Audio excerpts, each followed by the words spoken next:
Happy day, happy life, happy journey.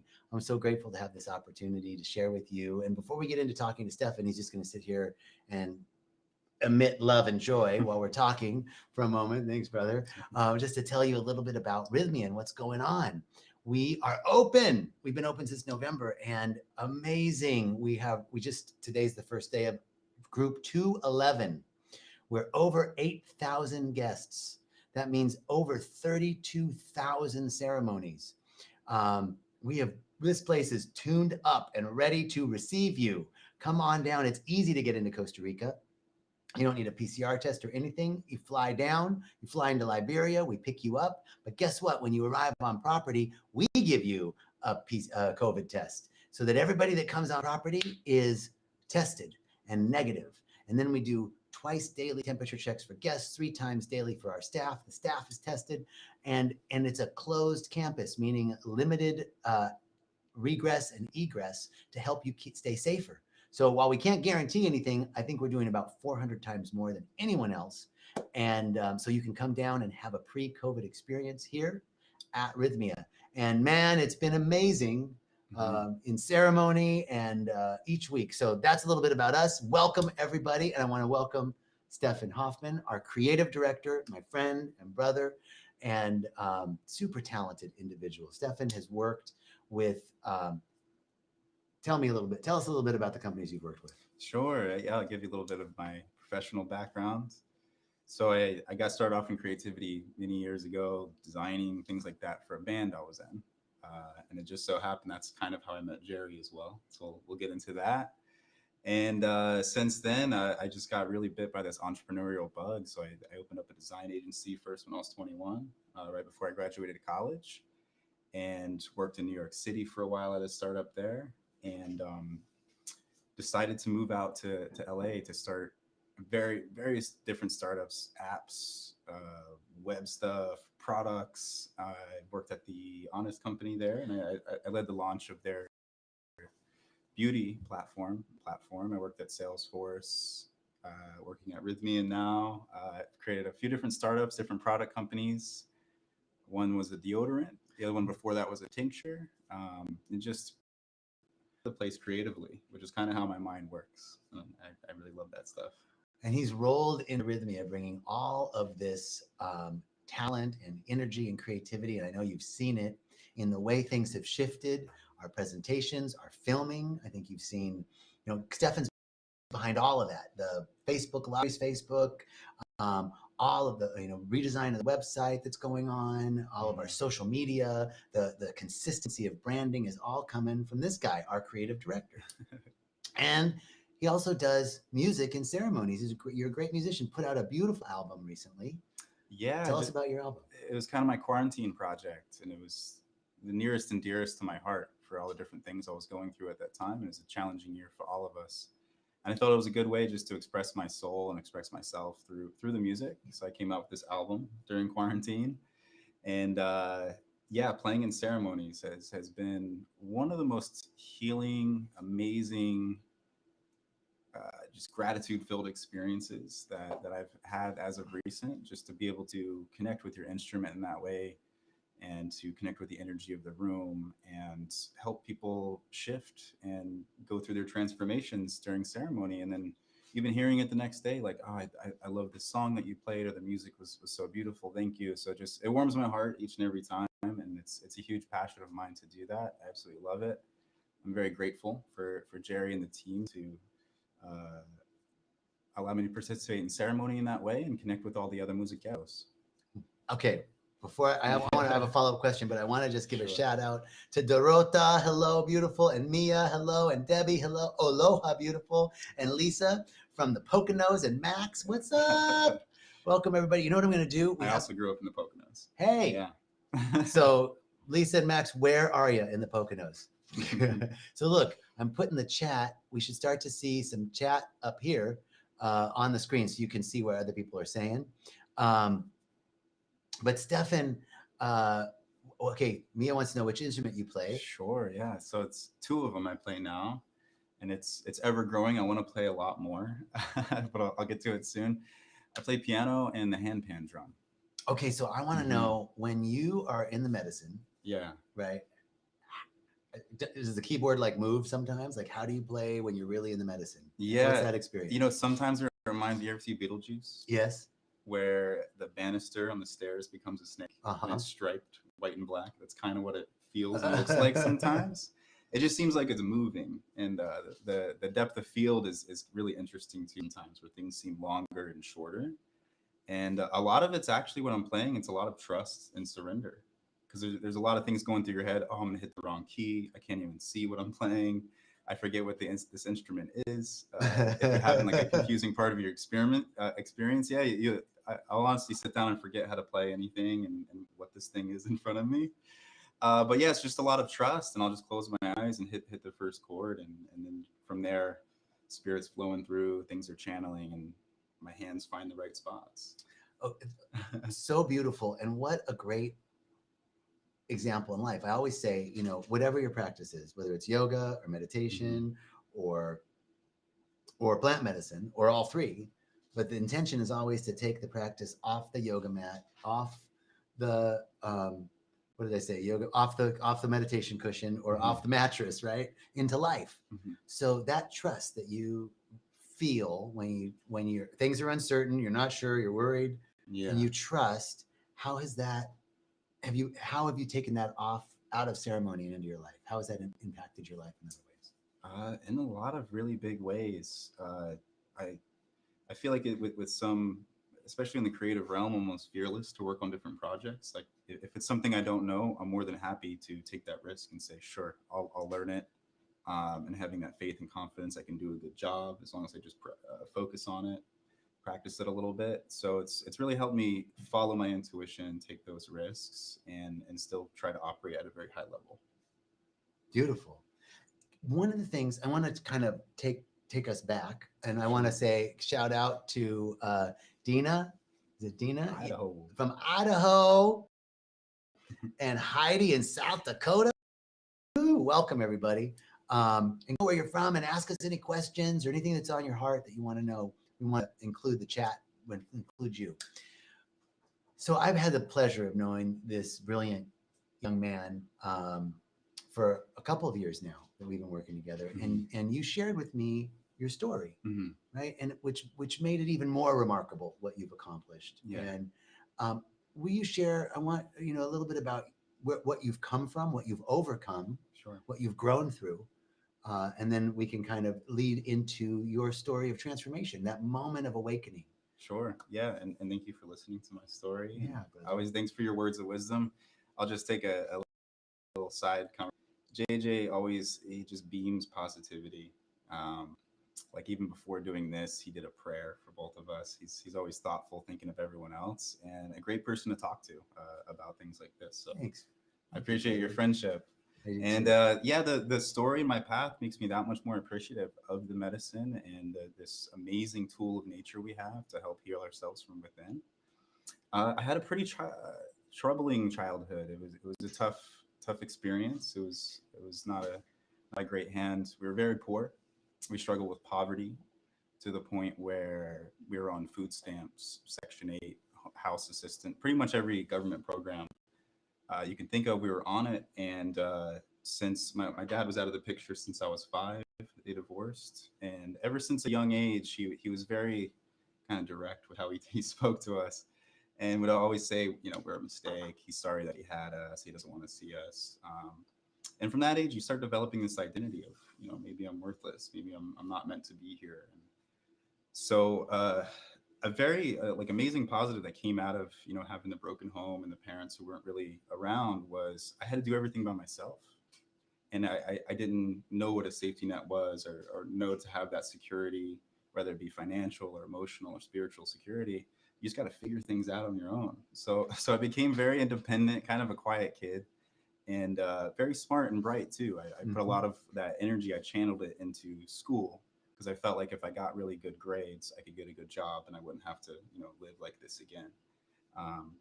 One challenging part of growing up too was we would get evicted quite a bit. So my mom had a really hard time with hoarding and keeping things together, keeping things responsible. So each year there was a risk of eviction. and social services would come and inspect the place. And it was like just this worry that I don't think a kid should have at that age. But that was another thing of, you know, trusting and surrendering. I think why I can do that so easily with a lot of the things in my life and professional path is that's just how it was for me. And that's what I got used to. Like, you're going to be on your own. Things are going to change a lot. You just got to go with it, be strong through it. So I'm super grateful that all of that played out the way it did, because I'm sitting here with you now because all of that happened. Yes. And I get to sit here every Wednesday because all of that happened. And with what I'm entrusted to do here with leading the brand and the creativity and things, I can just go and, you know, figure this stuff out. You know, it gave me this amazing tool of problem solving and knowing that you're smart enough to figure it out and things like that. So yeah, even though it was not the best experience, it made me that much more dynamic as an adult, and really appreciative.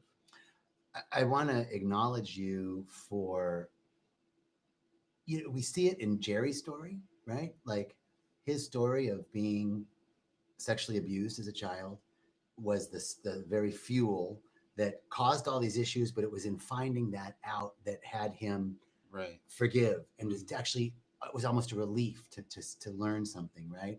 That and I think each one of us have had an experience of not wanting to have gone through something, but on the other side of it, there's a pearl, there's some lesson, there's some blessing.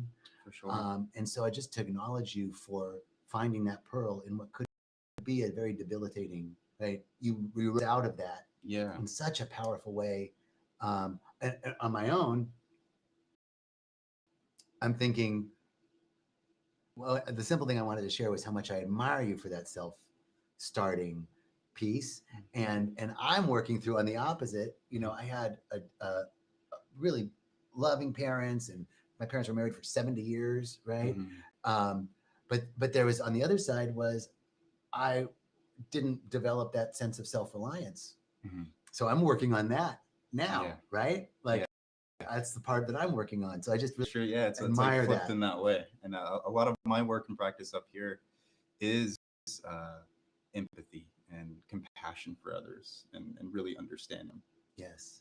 I said we'd respond to people. So let's respond. First of all, we got Toronto and Vermont. Hello. Thank you, Andrea. And Cash, brother. Hermano, we need to reschedule you for this, Cash. Thank you so much for tuning in. We have someone from Nepal. Hello, Sabin. Welcome. And Bernadine, Soul Fan. Oh, my dear Bernie. Hi. Can't wait to see you. Wow, Nepal. I know, Nepal. Willow.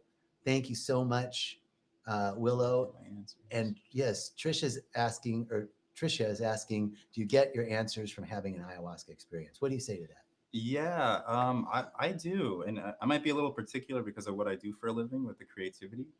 So all the things that I covered, and I'm all self-taught, is photography, videography, website coding, design, the music. So pretty much anything in the creative realm isn't off limits to me. And I developed this practice around it, which I now consider my spiritual practice of doing these things and to create something new every day.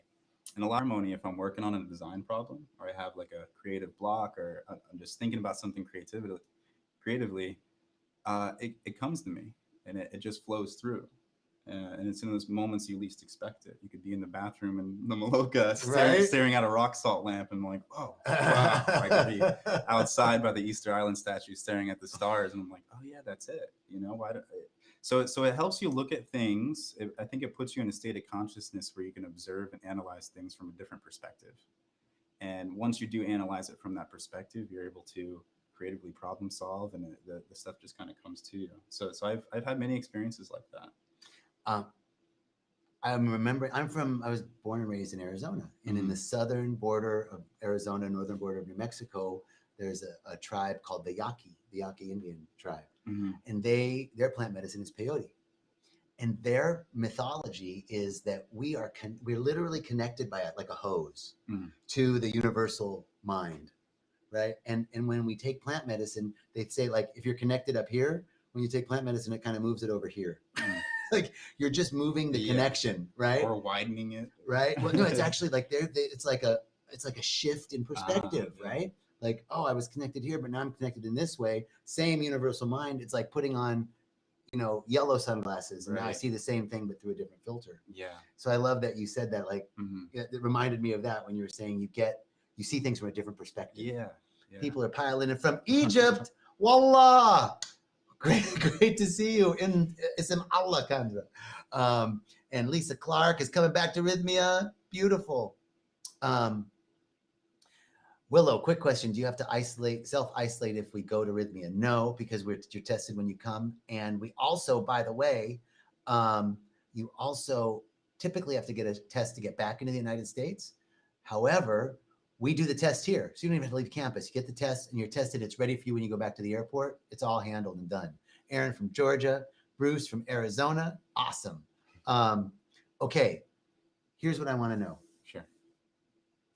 Your story of awakening, your story of germination, that thing that had you pull yourself out of a possible victim mentality around your past, your connection with spirit. Like, how did you get from there to here? Yeah, it's a really good question. I think about this too, and there's this divine magic that's at play in the universe that really guides us and leads us to where we need to be.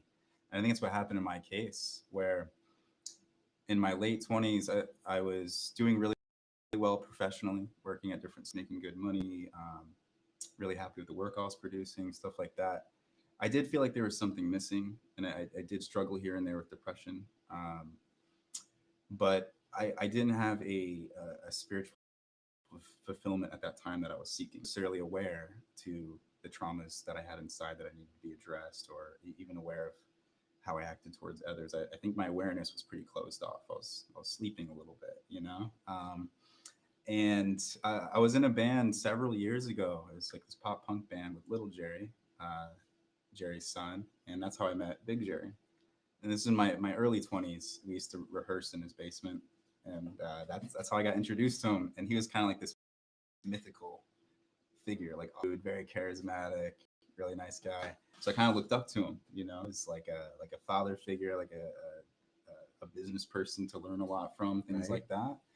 And he told me at that point, I was doing some design work for him at that time. And he's like, Steph, I want you part of my next company. I don't know what it is, but I want you part of it. And I was like, all right, I'm in. Let's do this. So fast forward, man, I think it was like 8-10 years. We're both in LA. He's doing his thing in Malibu, and a lot of the people listening, and JJ knows his story.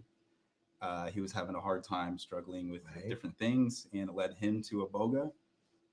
He came back, invited the team to his place, like his initial little mastermind group, and was like, I'm going to start this resort, and it's going to be in this place. And I got these messages from the medicine and things like that. And at that time, I had a type of psychedelic.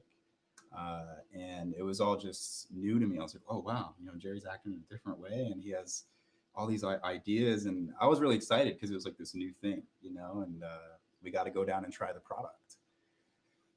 So we all went down. It was a boat time, and did ceremonies together down here, some of the first ones. And at that moment is when I got kicked off on this particular path, because it was a very challenging. Aboga can be a very challenging, more masculine experience. But I just felt it was so profound that you can explore your consciousness in that way, with just a tiny little pill or this little bit of nature. And from then I was like, man, there's a lot I want to explore here. And I often look at some of these ceremonies as you're like your own explorer in this infinite vastness of the universe. Oh, I love that. And there's always something there, another layer to get through, or maybe you're going through something hard and you regressed a little bit and you want to get recalibrated as well. But there was always something there. So I started practicing a little bit more. And I was doing my own thing for a couple years there, because I really wanted to start my own companies and products. And then just about 2 years ago, Jerry asked me to come back and help create the Our Love app, the Rythmia Love spiritual dating app. And I just became, once I came back, I was so enamored with the mission, and I was so soul connected to what we're trying to do here. And it's been such an amazing driving force to know that we're really making a change in the world by helping change people's minds and helping them transform a little bit, because once they come here and experience that and dip into that, they then go out into their lives and pass on that same wisdom and knowledge and all these newfound things from their healing. So yeah, to like falling into this, I'm just so grateful that I get to be part of all of it. And I say it every day to myself as a reminder, and doing these things and seeing people transform each week. Man, it's just so amazing. Yeah. I can't talk more about that. It's been so profound to me. I agree. Like I get to do this, right? But Yeah. but that mentality is really for all of us, for no matter what we're doing, right? Because we might be in a place where somebody could be listening to your story and be like, "Oh, that's great for you. You were lucky enough to be Jerry's neighbor as a kid. Oh, that's why." No, that's not why, right? Those were things along the way which we all have, but the real benefit or the real juice from that comes in realizing that whatever it is we are doing, we get to do it, to do what's in front of us to do, and that we're being led on this royal road to awakening. Yeah. No matter what. And we're not done, right? It's not like you're done, right, on this road of expansion. Like, so the question kind of how did you get from here to there is a little tough, because it's not like, well, I'm not finished. Yeah. So how do you have this sense of, yes, I've arrived at a sense of wholeness? Let me see if I can phrase it differently. How do you relate to the fact that there is a sense of awakening, there is a sense of expanding, and yet there's a sense of, I still don't have all the answers. In fact, maybe I know less now than I thought I did before. And there's an unfolding, ongoing process. So yes, you've had an awakening, and how do you process and relate to your continuous growth and expansion? Does that make sense? Yeah. And I give a tangible example of my practice. So it was Mitra here, who's the shaman, Yahi shaman on Thursdays, spiritual leader, amazing guy. And I always take nuggets of wisdom from their opening and closing talks. Absolutely. And because I was questioning myself of like, am I spiritual enough? Am I a spiritual person? Like, I don't like to do some of these things, but I like to do some of these things. And it was a question I had for myself. And he summed it up by saying a spiritual person is someone who gets in touch with spirit, whether that be through art, music, dancing. And I'm paraphrasing here, but it was something very similar to that. And that really congealed it for me of just looking at everything I did in my life, especially on the creative side, as the spiritual practice, as something sacred. Because I feel like every time I sit down, I set intention for what I'm designing and why I'm designing it. And I honor the fact that I'm visiting the sacred space of creativity or oneness of source. I think it all comes from there. And knowing that I'm visiting this sacred space, it helps me get the job done quicker, because now I'm kind of fueled by knowing that it's this thing.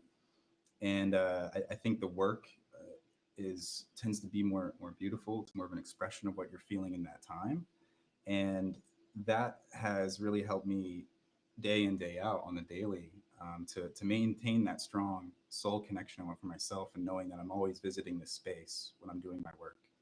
And rather than looking at it as work, I'm creating a piece of art, and I'm visiting a sacred space to create a piece of art. And just shifting that narrative for me helped a lot on, being able to do a lot of different things and just cut that ground.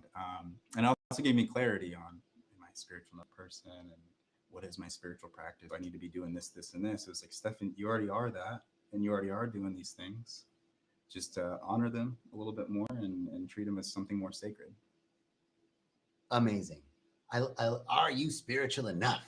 Right? Like, that's like the question that I think we all, it comes from that basic human sense of not enoughness. Like, I'm just not enough for whatever's happening. And I love your practice of intention setting. It's an intention is almost like a prayer. It's a prayer. It's an intention. It's imbuing. So everything is contained in our intention and our yes and our willingness. What a beautiful practice if you did that before you did the dishes, right? If you did that before you went to work, right? If we all did that, like no matter how mundane, I'm chopping wood and carrying water, but I'm putting an intention into it. Mm-hmm. We're bringing the sacred into the profane. Right. So beautiful. Thank you for sharing that practice. Thank you. Yeah. Okay, let's look at some That's a good questions. one. Do you listen to particular music when you do your artwork? Yes, actually, I do. I listen to a lot of Philip Glass, and I actually play some of his stuff in ceremony for the repetitive figures. It's a lot of arpeggios, a lot of things repeating. But the thing I noticed with his music and just playing it more is every time you repeat those figures and you recycle it, it's something new. You're playing it new. It's a different velocity. It's a different energy behind it. And it just really, it's almost hypnotic listening to some of his stuff. The opening is a really good one to check out, A2 number 2 of Philip Glass. But anytime I'm doing it with a lot of focus, I need to really visit that sacred creative space. Philip Glass is usually on. And in addition to him, some other similar guys, Max Richter, he has really beautiful pieces to help you sleep. He does a lot of soundtrack work. A lot of these guys are like solo piano kind of composery types. Johan Johansson, Oliver Arnolds, Nils Fromm, all of those guys are, I just got them on loop repeating. And it just really helps you get into that zone. Great question. Yeah. I do want to respond. Chandra also asked, can you tell us a little bit about Rythmia for those of us who are new and about to Rythmia? So really quickly, Rythmia is a life advancement center here in Guanacaste, Costa Rica. It's a week stay, all-inclusive center, 5-star resort with great amenities, farm-to-table food, organic, massages, colonics, yoga, breathwork, meditation, um, metaphysical classes, and plant medicine. So that is our biggest. That is our core foundation is through use of plant medicine. We're an ayahuasca retreat center, and through use of plant medicine and breath work and these other modalities, people awaken to the miracles in their lives. Here at Rythmia, every week, 97.55% of our guests report a life-changing miracle during their stay.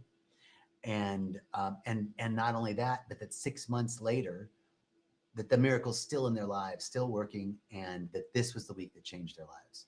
So it's a unique combination of ancient modalities, ancient methods, ancient traditions, and new modalities, and we're a medically licensed facility as well. So you can go to the website, Candace, and there's a great video on there that'll give you a little bit and lots of testimonials to check out a little bit about Rythmia. Would you add anything?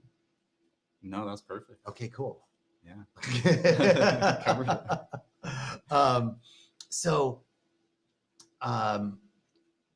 Kendra's really on it. She's got some great questions. Do you drink wine, plants, etc.? Yeah, actually, it was after my first few ayahuasca ceremonies, I became vegan. I first started with, I'd probably eat meat with every meal before that. And then my late 20s, early 30s, it all switched due to plant medicine. And like I was saying, it kind of changes your perspective on things. So the vegan, more plant-based lifestyle was a really amazing switch. That was one of the biggest changes that stuck with me after doing plant medicine. So I would really recommend trying a more plant-based diet, not necessarily going vegan, but there's a lot of great studies and research on how that cleans us out, reduces inflammation, gives us energy, enhances our creativity.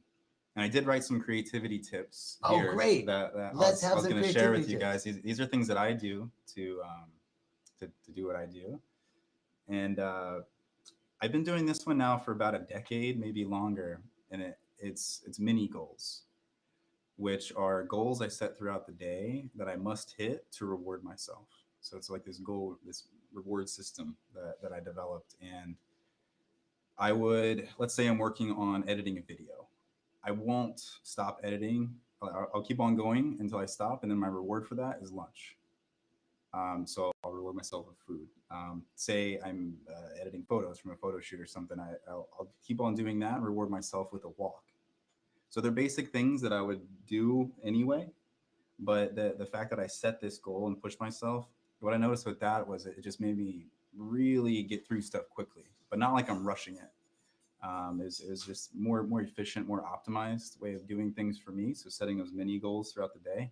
I even got as crazy as like going to the bathroom was a mini goal of mine. So that might be a little too intense. I wouldn't recommend that one. Okay. But yeah, like food, walks, movement, just like treating yourself to those things. Yeah. And then when you go to those things normally, it becomes more of like a gift or like a sacredness. Or if like doing rape, you're like, all right, I'm gonna go out and do some rape after I finish this thing. When you come to it, it feels like this gift like thing, like, oh, a present for myself. And that it's like it's appropriate, right? Because if I took a break in the middle of still editing those photos, right, and it'd be like, oh, I still got to do this, no, but now it's like, oh no, that's complete, now this is my time, right. So it allows beautiful. you to switch context easier, because when you are in the flow editing or designing something, you want to stay in that flow. And I would say listen to that. If even if your body or something else is telling you, if you're like really feeling what you're doing, keep on riding that out. Great, and listen great to insight. it. Another one is something that led with the mini goals was intermittent fasting. So because I'd be so focused on doing the work and just taking these, like treating myself to these goals throughout the day, I kind of fell into eating one meal a day around 6 p.m. usually. And I didn't know if that was healthy or not. So I looked it up. I was reading all these benefits about intermittent fasting and how to do it correct. And it just so happened the intervals I was stopping and eating aligned with the intervals that they recommend. And there was just all these benefits to doing that. So I eliminated any type of hangry feeling. I rarely, I would say ever, get any type of like angry, hungry type emotion. So that helped with that, because I do feel like the 3 meals a day, and it's all kind of just invented by our culture. It's not like our body actually needs to eat at these 3 times. I just think it's something that we've been so programmed to do. Totally. So I just started listening to myself more. As like, am I hungry? No. Cool. Keep on moving. And it just led into the fasting thing, which is the benefit of that. This is more. I want to talk about fasting. Sure. I have really enjoyed fasting way more than I thought I would have. Like today, for example, I'm doing the 1 meal a day. So Mondays and Fridays, I do 1 meal a day. And then Tuesday, Wednesday, Thursday, I fast from dinner until lunch. So it's like 16 to 18 hours and then 24 hours. So Monday, Friday, 24-hour fast, middle of the week. And for me, I'm not as disciplined as you. So it helps to bring discipline into my life. Right. I'm making some wins, like those mini goals that you're talking about, because I'm completing something that I said I was going to do, that I promised myself I was going to do. That feels so good. And it engenders more of me doing more work or doing my right. So I really, and then you're right. The health benefits, releasing stem cells, giving your pancreas a break, letting your digestive system move stuff out. We are so locked, you know? Yes, I just wanted to acknowledge and agree, and I'm fasting right now. Awesome. Okay. I'm going. Yeah, let's keep ourselves honest on it, man. We should do like some fasting check-ins. Totally. I'll call you tonight when I eat dinner. All right. And more general one, just staying curious. I've always had a big curiosity about all kinds of things, the cosmos, all the design stuff, spirituality. And me maintaining that curiosity led to me discovering certain passions about myself. And have lots of hobbies. Your curiosities can lead to these hobbies. I always feel that art inspires art. And that's a big reason why I have a practice of doing so many different disciplines in the creative realm. Because I found when I'm shooting something, that it might inspire something for music. Or if I take a break from coding a website and spend that writing some music, then I come back to the website stuff with a really fresh take on things. So really lots of hobbies. Time permitted, it all, I think it's healthy. Primes the pump. Yeah. Right. I just have to acknowledge one thing. My mom is here. I just have to say, I feel her. Like my right shoulder is on fire. So hi, Cecilia. Love you. This idea of priming the pump, right? That we get our creative juices flowing. It works with physiologically, right? If you're exercising and you're moving your body, you're breaking down your muscles and you're building them back up. All of the healing mechanisms of the body are online, right? They're primed and ready to go. So then if you get an injury, you heal much faster. If you're not moving your body and you get injured, those regenerative systems have to like get online, prime up, get ready. It takes a lot longer. And I think it's the same thing with our creative systems, our energetic systems. Oh, for sure, man. Right. And you totally nail it by having that analogy of comparing it to something physical. Is like runners don't get good at running unless they practice running, or mountain bikers don't get good at mountain biking unless they're mountain biking every day and they have a rigid practice with it. Same with any type of sport or discipline. So why not look at creativity as as people do when they train their muscles or train their physical body to do something. If I want to win a gold medal at the Olympics as a swimmer, I have to be swimming every day for hours. So if you do really want to be more creative, you just got to always keep on putting yourself in a spot to do something creative. To recap on the tips, to summarize, try to, and I think I mentioned it before, but try to do one creative thing a day. Mm-hmm. And it doesn't have to be a work of art or a song. It could be, I use like JJ as an example. I think he's an amazing orator. You're great with words. And I think that's a creation just to do a live, to channel that and to give that back on this platform in that way. I think it takes a certain artistry and composure. So even looking at like things like that, or even how you were with someone. So I don't think it has to be a material thing that you make. It could just be something you want to accomplish. Because I think there is a creative spin you can put on a lot of different things. Or self-expression. Right? Any self-expression. Yeah. Like for me, talking and being in communication is expressing aspects of myself. Mm-hmm. For someone else, it might be gardening, or it might be organizing. Yeah. Right. Beautiful. Creative thing a day. What's your recap? I love, you've told me that before. I try and do one creative thing a day, and I think that's so brilliant. Mm-hmm. I love that. I love all the tips. So share. Sure. Yeah, the mini goals, which can lead to intermittent fasting. So let's see, the staying curious, having lots of hobbies, and do one creative thing a day. Beautiful. And then the music I mentioned too. If you listen to that while you're doing this, yeah, you could really put yourself in a prime zone. And you've got a certain set of composers on loop, you said, which I think is really interesting because I was trying to do some regular writing, and one of the recommendations, music on when you write. Yeah.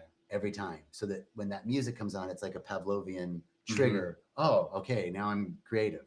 Right. So it's really interesting. You kind of intuitively did that. Yeah. Super cool. Yeah. Well, you know what else is really cool about Steffen that I'd love to wait really quickly.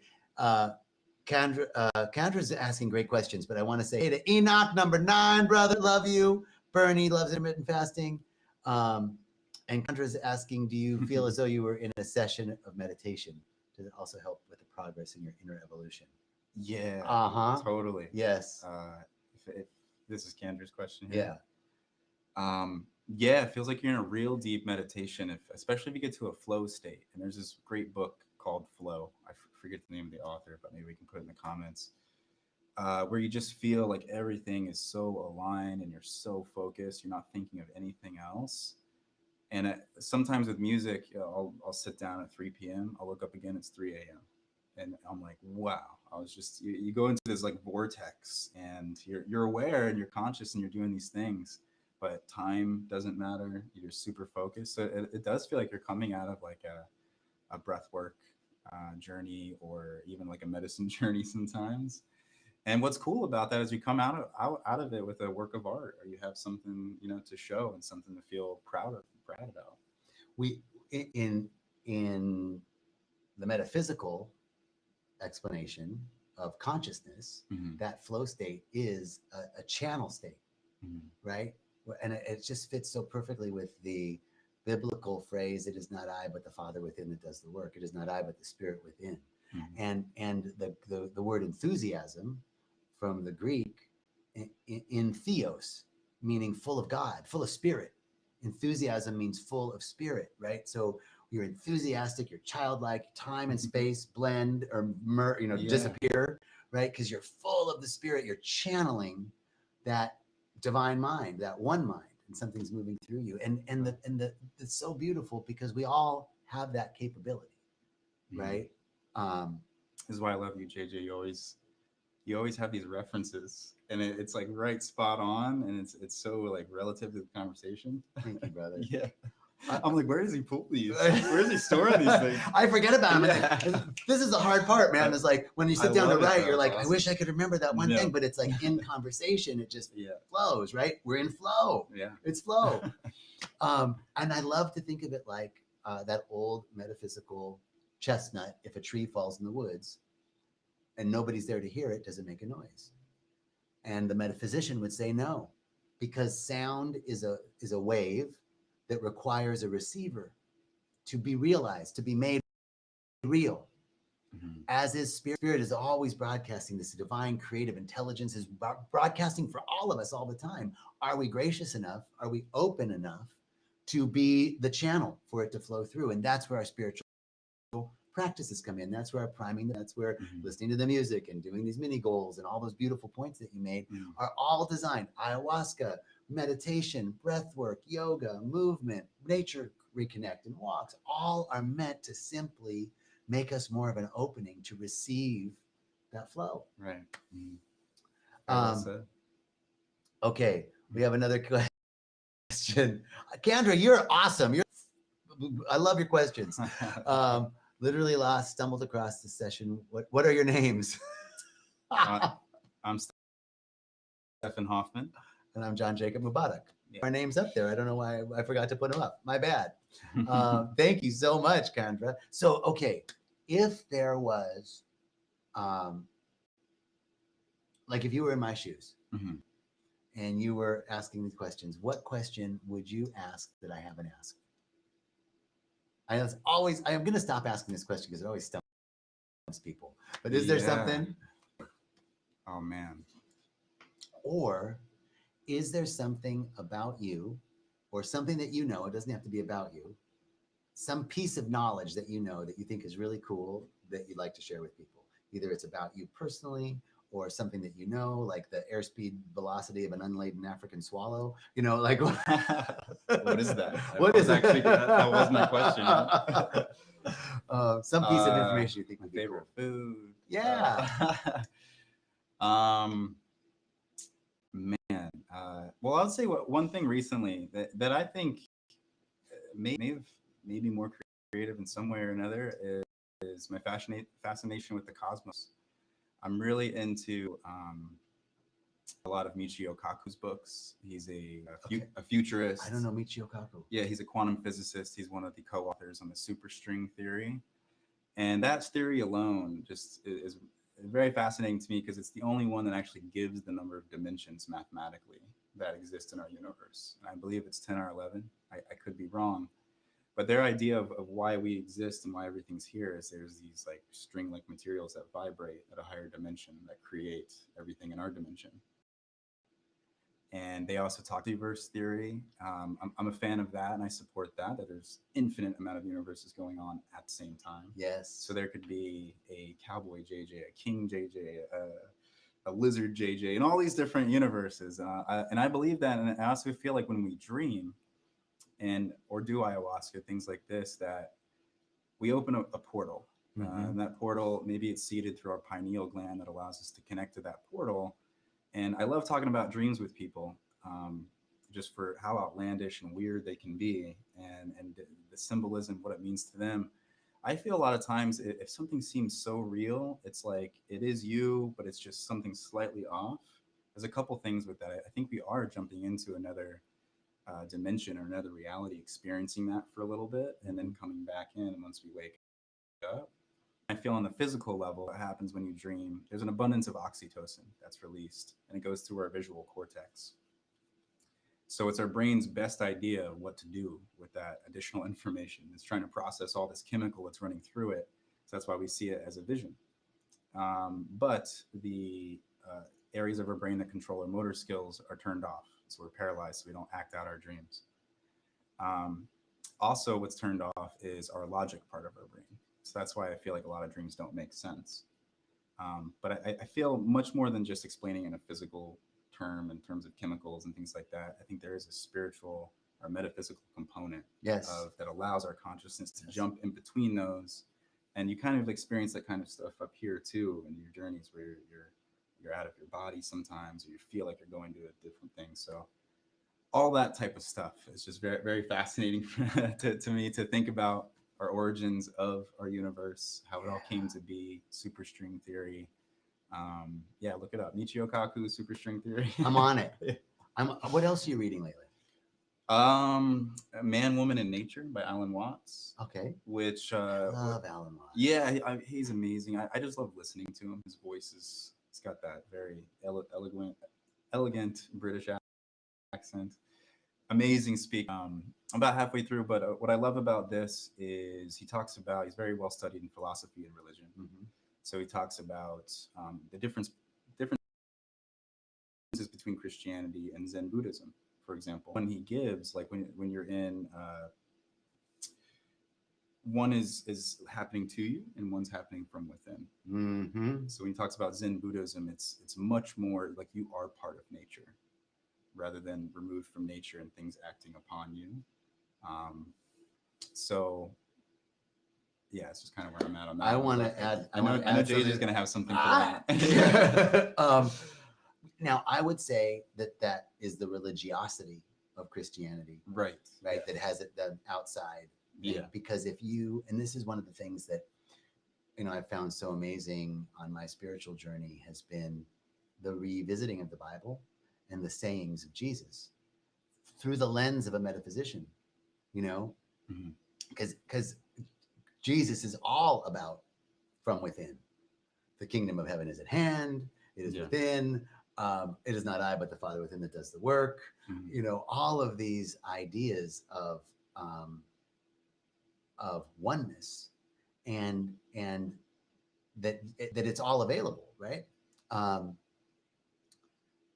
I kind of talked myself off my point, but this idea of from, like, when we pray, we're not praying to something, we're praying from an awareness that we're one with it, right? So I love that. And I feel like I gave Christianity a bad rap. I gave Jesus a bad rap because of religion. Right. But as I took the religiosity away from Jesus and just listened to what he said, right. And I would say that the Jesus sayings there's a great book called The Disappearance of the Universe. And in that they say, if you want a litmus test for the Bible, if it's not unconditional love, it's not the word of God. Anything that's smiting or smoting or God's favoring these people and not those people, that's the word of man. Unconditional love, that's the word of God. So That's beautiful. Love what you're sharing. And as it happens, like we come to this time about the end of the hour, and our conversation has been so rich and so beautiful. I've so enjoyed it. It has, man. I appreciate it. Thank you so much for having me on. Man, thank you. Steffen is usually on behind the camera. Right. He's on behind the camera or in the room doing work while I'm doing this. So it's so nice to have you in front of the camera. And I just, so all the wonderful things that are coming out visually from Rythmia are coming from this guy.